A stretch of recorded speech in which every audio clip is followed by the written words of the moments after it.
গতকাল থেকে যে আগুনের খবরে আমরা ছিলাম, আর্মেনিয়াম স্ট্রিটে 10টি ইতিমধ্যে ইঞ্জিন পৌঁছে গিয়েছে।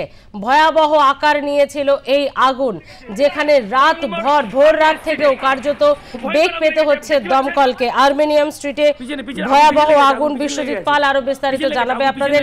বিশ্বজিৎ, কয়েক ঘন্টা হয়ে গিয়েছে, এখনো পর্যন্ত আগুনের পরিস্থিতি ঠিক কি এই মুহূর্তে? বিশ্বজিৎ,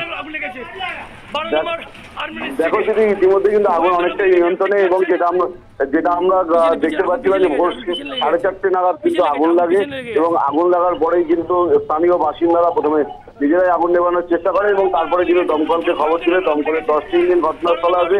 তারা প্রায় 2 ঘন্টার চেষ্টায় কিন্তু আগুন সম্পূর্ণ নিয়ন্ত্রণে আনে, এবং দমকল মন্ত্রী নিজেও ঘটনাস্থলে গিয়েছিলেন। এবং যেটা প্রাথমিকভাবে মনে করা হচ্ছে যে ভিতরে কিন্তু প্লাস্টিকের গোডাউন ছিল, এবং সেই প্লাস্টিকের গোডাউন থেকেই কিন্তু আগুন লাগে, এমনটাও কিন্তু মনে করা হচ্ছে। এবং সেই আগুন কিন্তু আস্তে আস্তে আশেপাশে বিল্ডিং রয়েছে তারপর ফার্স্ট ফ্লোরে কিন্তু ছড়িয়ে পড়ে।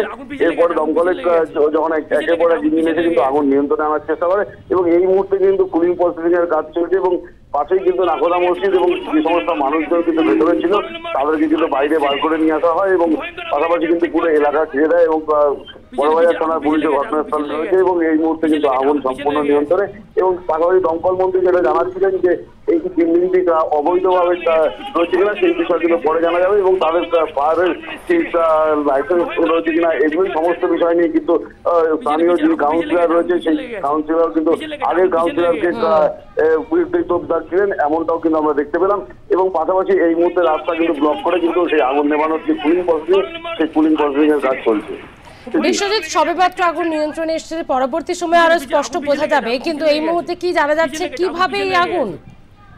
দেখো, এই প্লাস্টিকের গোডাউন শর্ট সার্কিটের ফলে কিন্তু আগুন লেগেছে প্রাথমিকভাবে দমকলের অনুমান, এবং সেই তার পাশাপাশি কিন্তু দমকল ক্ষতিও দেখছে যে কি কারণে আগুন লেগেছে, এবং যে এইভাবে একটি অবৈধ গোডাউন এমনটাও কিন্তু ঘটনা করে বলছেন স্থানীয় বাসিন্দারা যে অবৈধ গোডাউন কি করে এরকম একটা ঝুঁকি জায়গার মধ্যে তৈরি হলো সে বিষয় নিয়েও কিন্তু খোঁজ খবর নিচ্ছে। পুলিশ প্রশাসন ঘটনাস্থলে রয়েছে, এবং তারাও কিন্তু এই বিষয় নিয়ে জানার চেষ্টা করছে, এবং দমকলকে কিন্তু